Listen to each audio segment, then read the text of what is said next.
Hi, welcome to Final Cuts podcast from BVS Film Productions. We have a special guest here, Matt Burns. He is from In-finite Search Solutions, the owner, correct? Correct. Yeah, okay, great. Well, Matt, welcome. We appreciate you coming on and doing this, and we look forward to hearing your story. We kind of went to lunch and talked a little bit. You had a very interesting story about how you started your business and whatnot, so maybe you can share it with our group here and a little bit of your background. Yeah, absolutely. And first of all, thanks for having me on. It's an honor to be here. Basically, own a recruiting business. We have currently 19 employees out of Westlake, Ohio. We do 80% manufacturing, law firms, accounting, and then we pick up various business on certain projects. It could be a wide range from blue collar workers, skilled trades, up through a CEO. Got into the recruiting business in 2013, left another industry, which I didn't really feel any personal satisfaction. It was just a job, a lot of hours, a lot of grueling work. So the thing I liked about recruiting was you could make a living where everyone wins. The company gets a great new employee. The employee is getting better compensation, better culture, better commute. And then as the recruiter, you get compensated for those efforts. So it feels really good to be part of something where everybody wins when the business transaction works out the way it should. Nice. Yeah. So, since you started this, what are some of the things that have changed? I mean, what were people like when you first got into this, and where are they now? When I first launched my career into the recruiting field, it was post 2008. So in 2013, when we started, we were still coming out of that, poor business cycle. Oh, yeah. So you found that candidates were, I don't know if saying more respectful of the process is the way, or more intrigued to get involved if a company was interested in them or you reached out to them because there wasn't a lot going on in the job market. Whereas today, there's obviously more jobs than there are candidates. So for the specific, positions or niche positions, these candidates know they're few and far between. So they're making a lot more demands of the employers. They're a lot more cautious, rightfully so, due diligence, researching online.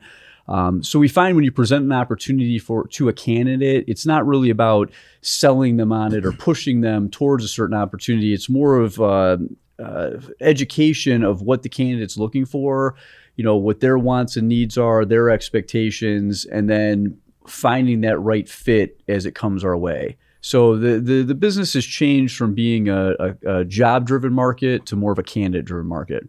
Okay. So how do you find that perfect candidate? Yeah, I mean, you had that the secret sauce you were telling me a little bit about when you do this. It's we work right now with about 649 companies, active customers. So the trick to our business is knowing that company A is completely different than company B. So the candidate that's going to go to company A has to fit the culture and have the skill sets. So it's matching up the people more than it's matching up the technical skills. How are they going to fit on that team, right? Yeah. You take a baseball player, you put them on a football field, it's going to be an absolute disaster. It's not the football team's fault. It's not the baseball team's fault. It just wasn't meant to be. So it's streamlining that process. Okay. How about social media? Do you do anything there or look at people through that? Oh, absolutely. We do a ton on social media, posting our jobs for marketing of our organization, marketing of the job itself. Obviously LinkedIn is the business network guru right now. There's nowhere else to go to find candidates that are passive. You basically get a snapshot of the resume and you're free to send the candidate a message. Mm-hmm. So using tools like that are absolutely imperative. Yeah, I told you the story, but I have another story. That was very similar to that. At one point, we were looking for an office manager, and we went through a ton of people, and we finally found one we thought we really liked and would fit with what we did. And I said, you know what? At the last minute, I'm going to go check out her Facebook page just to see, what she's about, and make sure she's fits our whatever it might be. First page, she was sitting on a couch, pipe in her hand with 4 friends. I don't know what was in the pipe, but I'm sure it wasn't tobacco. At least I didn't think it was. So right then, they don't think, a lot of times people don't think how important it is to have their social environment looking professional no matter what, And that kind of kiboshed the whole situation, even though it might have been something totally different. It just was a perception of that, right? Yeah, absolutely. You want to make sure if you're posting on social media, it's, what you want the world to see. Right. Because everybody is looking. Exactly right. And it's amazing how people don't see that sometimes. I always say you should have your friend go look online. Have them go look at what you have online, and they'll be honest and they'll tell you, yeah, this is great, or hey, you got to get rid of that. For the most part. What are some suggestions you would give a candidate that wants to get a job, looking for a job, and that would come to you? I mean, what would be some of the basic things you would ask of them? I think just as the companies are doing their due diligence on candidates, social media and so on, you got to be careful with looking up companies on social media, because they might have 1,000 employees and one employee gets upset and just trounces them on Glassdoor or Google. You find all this bad stuff and it's really just one person. Mm-hmm. So when you're interviewing at an organization, you can get the whole context of who they are by looking at the people's faces. If you're walking with the higher ups through an organization, upper management, owner, do people scurry away? Do people put their heads down? Do people look up, smile, and greet that individual? How are you received? Are you put off? Is there a level of arrogance to the organization? You get all those internal instincts. We always ask the candidate after the interview, how did it feel in your gut? As elementary as this question is, but how did you feel driving out of there? That's all you need to ask yourself. You either felt really good about the people and what you saw, or you have some apprehension of what you saw. If there's anything other than, man, it was a great place and great people and I feel good about it, then that's not the organization for you. And I think that diligence on your part is the best way to find a happy career or a happy home long term, rather than worrying about, well, they're paying me $15,000 more a year. Well, my commute's 10 minutes less. Man, the people there didn't look too happy, but hey, it has all these other great perks. Be picky. There's nothing wrong with being picky. We live in the United States of America. You are free to do whatever you want to do. That's right. You should do as much research about that employer as they're going to do about you. Right. Which leads me to the next question. So what if you're a candidate other than looking at, a company? What if you're a company looking at a candidate? If you were an employer looking at a candidate and it's a position of leadership, it's a sales position, it's a key integral position in your organization, mm-hmm. There are dozens of assessments that you can give candidates. You can measure their drive, their compliance. You can measure their influence on others, their management style, how they handle stress. So that's a really, really wonderful tool for companies to use, mm-hmm. is to have the candidate take an assessment. Okay. Have the candidate go through a bit of a delayed process. Stall it out for a week. See how the candidate reacts. Ask the candidate to fill something out and get it back to you. See if they handle that task. There's nothing wrong with pre-screening. We all do it when we're dating. We all do it when we go to buy a high-priced item, car, home, right? Yep. So it's the same type of process. You just want to make sure that this person fits your culture. And the best way to do that is show them a bit of how your culture works through the interviewing process. Yeah. And I think that'll help companies eliminate ghosting or shopping of counteroffers. Also, just transparency. If you want to hire the candidate, just look at them point blank and ask them, do you want to come work here? Do you feel good about what you're seeing? Do you have a good feeling in your gut? Like I just mentioned, It's just people are people. And one mistake that I think we're starting to turn the corner on, people are not robots. Okay, so the bigger companies, you have rules, regulations, what you can say, what you can't do, all of these things that limit people down to almost just like a zombie employee. Like, these are your tasks, this is what you do, we don't want to hear anything. Well, people don't like that, so just be real human beings. Be a real human being when you're interviewing with people. And a ton of my customers are grasping this concept and running with it, and they're having a lot more success than hanging on to the techniques of 10 years ago. I mean, recruiting in 2013 is different than it was in 2015. And today it's way different than it was in 2019, and it'll continue to go down that track. So you just want to make sure that you're aware of where your company stands today. Yeah. So the future, where do you see the future of this going? That's an interesting question. I don't know. And if I Okay. did know, I think my company would be a lot more profitable. It's Right, obviously, right. Yeah, I got you. Yeah, but yeah. what we see is there's a great gap in the people that have the talent and the experience and have really put in the time. And, I don't want to offend your listeners, but the younger crop of candidates just expects that I have my degree, I worked really hard through school, now I'm supposed to get this job where I show up and it's supposed to work out for me and I'm supposed to get all of this money. I'm not really supposed to be asked too much and I leave at noon on Fridays and I want a hybrid schedule. And the reality of it is it just doesn't work. It's not going to work. The future of employment is going to hinge greatly on the level of human being that we have in our society. And I think that, it's hit or miss right now. Yeah. I do see a lot of younger people though that are looking at harder jobs, avoiding student loan debt, going into the trades. It's okay. So if I become an electrician, by the time I'm 24 years old, I can make $120,000, $140,000 a year. If I go to medical school and just become a family practitioner, I don't start making money until I'm 28 and I'm $250,000 in debt. Fast forward out to you're 60 years old. If someone invests 10% of their income, who's ahead at the end? And a lot of these jobs too, like people miss, it's like if you become an engineer and you create something and you're passionate about the project, you have a tangible result of your efforts. There's something real going on there. There's math, there's science, there's physics, same with just like the trades. Like you can look at like, this is what I've done. And it seems like the younger generation is leaning more towards that way. At least, I'm 42 years old. When I graduated from high school, there was no other option but going to college. If you weren't going to college, you were considered to be some kind of a failure, a strange rebel. So, do I have a grasp on the future? As I said before, no, but I am seeing some things that are promising with this younger group. Yeah. Well, we touched a little bit about AI earlier today, and you see that from robots coming in, taking over positions or. I can tell you that, I mentioned 80% of our customer base is manufacturing. So, I've probably been in over 900 to 1,000 manufacturing facilities in the last 10 years. Yeah.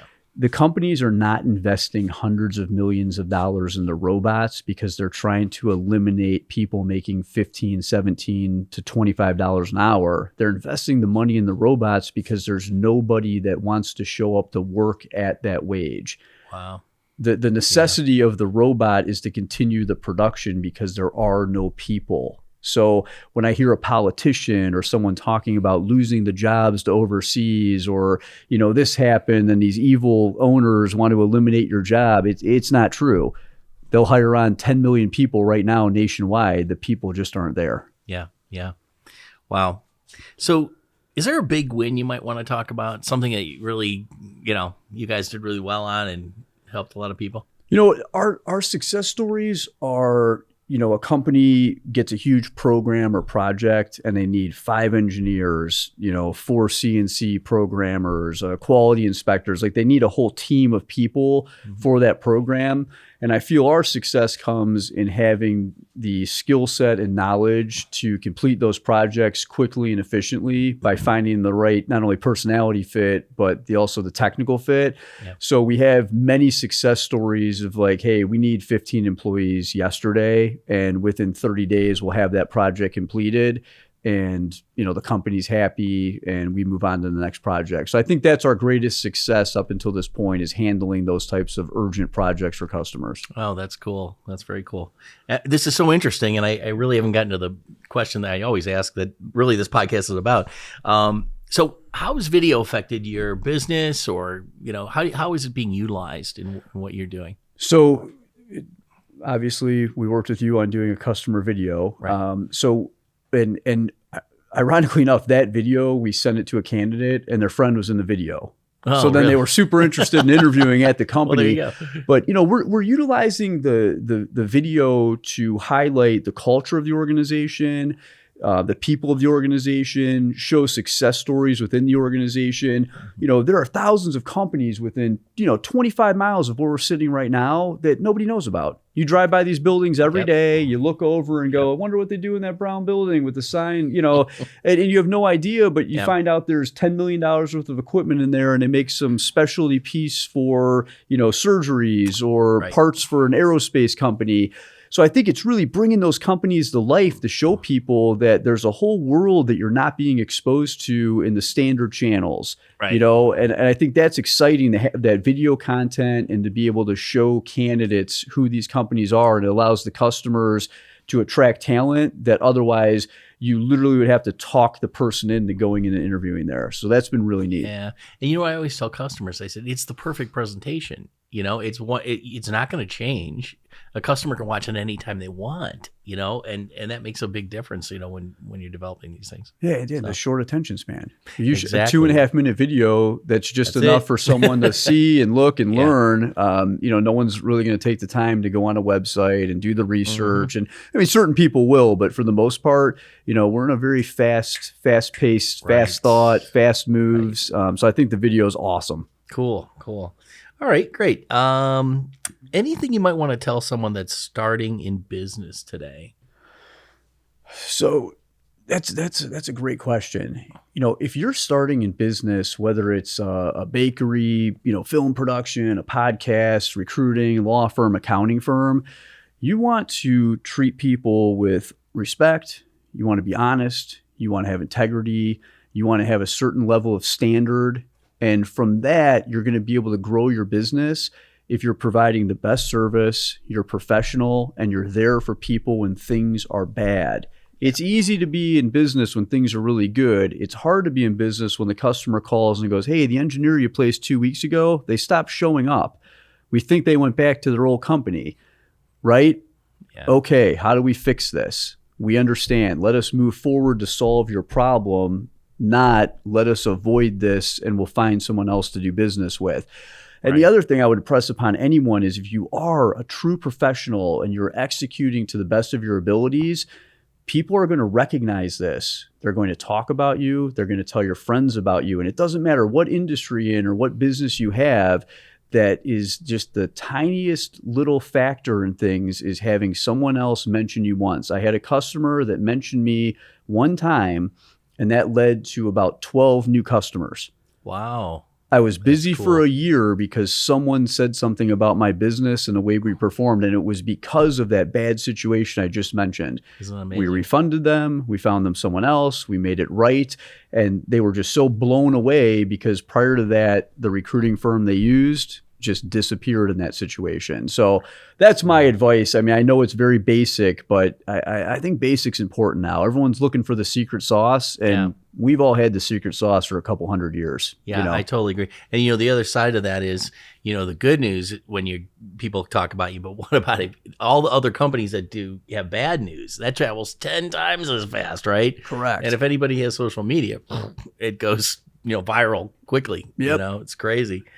Well, Matt, how can people get a hold of you? How can candidates, businesses, how can they find you? You can visit our website. It's www.infinite.com, IN-FINITE.com. We're located in Westlake. You can find us on LinkedIn. You can call me on my cell phone at 440-506-0100. We can help you with projects. We also do consulting for hiring. So if you don't want to use us for recruiting services, but you're struggling to get people in, we can come in and consult with you for the day, go over your process, your onboarding, your first day, training. We provide HR services, and then obviously any type of talent acquisition video, we'd be happy to assist with as well. So Perfect. Really, yeah. Wow. That's great. Well, we appreciate your time today, and good luck with your business and moving forward. Yeah, thanks for having me. It's great. Great. Visit bvsfilmproductions.com or email info@bvsfilmproductions.com to find out more. Let's face it, everybody loves to make podcasts and vodcasts, but nobody wants to edit them. Well, except for us. At Premier Podcast Productions, we professionally edit and distribute podcasts and vodcasts for companies around the world. Our process is simple and affordable, allowing you to stay focused on what you do best, developing great content and building your subscriber base. From recording and editing to final distribution and marketing, we can help every step of the way to make your podcast stand out and get the results it deserves. Contact us today at premierpodcastpros.com to take your podcast to the next level.